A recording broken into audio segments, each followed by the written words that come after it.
the HAWE Tech Podcast. Hello and welcome to another episode of today's HAWE Tech Podcast. My name is Ralph and I'm Senior Specialist for Sales Enablement at HAWE. Our topic today is, do you know how a load holding valve prevents oscillations? To answer this interesting question, I've invited my colleague Alper, who works as Product Manager at HAWE. Alper, nice to see you again. Thanks for having me, Ralph. I'm happy to do this podcast with you. Great. Well, then let's get started. Why do we need load holding valves? You need a load holding valve for controlled lowering and lifting of loads, and because you want to avoid uncontrolled movements. Imagine you're standing on an aerial working platform while working on a big height, and the platform would lower by itself. That would be bad. Yeah, you don't want that to happen. The position should be held, and otherwise you have to re-steer all the time. Such a situation could be even more critical if we are talking about a mobile crane where heavy loads are hanging. So what about these oscillations? How do they come about?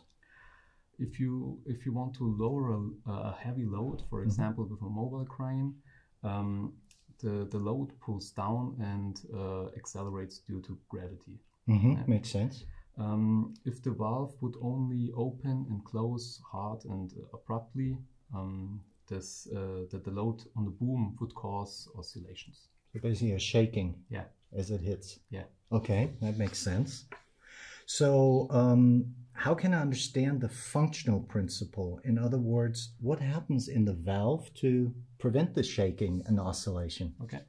The valve itself has 3 connection ports normally. You have from the cylinder side, the load side, then you have the side to the ports to the directional valve, and you have a third port. This is the pilot port. Okay. The valve itself has a valve cone in it, against which the load pressure presses the load pressure. Okay. And the valve cone is preloaded with a compression spring. The set pressure of the spring should be approximately 20 to 30% higher than the maximum expected load pressure. Okay. If the operator wants to lift the load, he must use his control unit to extend the cylinder. Yes. This works against gravity, which is why the load does not overrun. In this case, the volume flow runs from the direction valve coming through the load holding valve and through the bias check valve in the load holding valve. So you have free flow to the cylinder and extend it. Okay. So you're talking about extending. So what about lowering? I'm sure there's some function there too. Yeah. Lowering the load poses a bigger challenge because you want to lower the load controlled in the direction of pull. Due to gravity and acceleration, the load tends to run ahead of the pump. Okay. This can be better controlled with a load holding valve. If the load is too held in position, the bypass check valve prevents the oil flow from the cylinder back to the tank. If the operator wants to lower the load, he applies pressure on the load side. So this increases the load pressure, and at the same time there is a connection made from this line to the other side, to the outlet side of the cylinder where the load holding valve is, and goes in the pilot line. Okay, so what exactly does this pilot line do? The load holding valve is opened by the interaction of the pilot pressure. This is which is there to unlock the valve cone and the applied load pressure. Okay. When the valve cone opens and the load starts to pull, the applied pressure decreases, and also the pilot pressure decreases, and therefore the valve cone starts to close again. This prevents the load from running forward.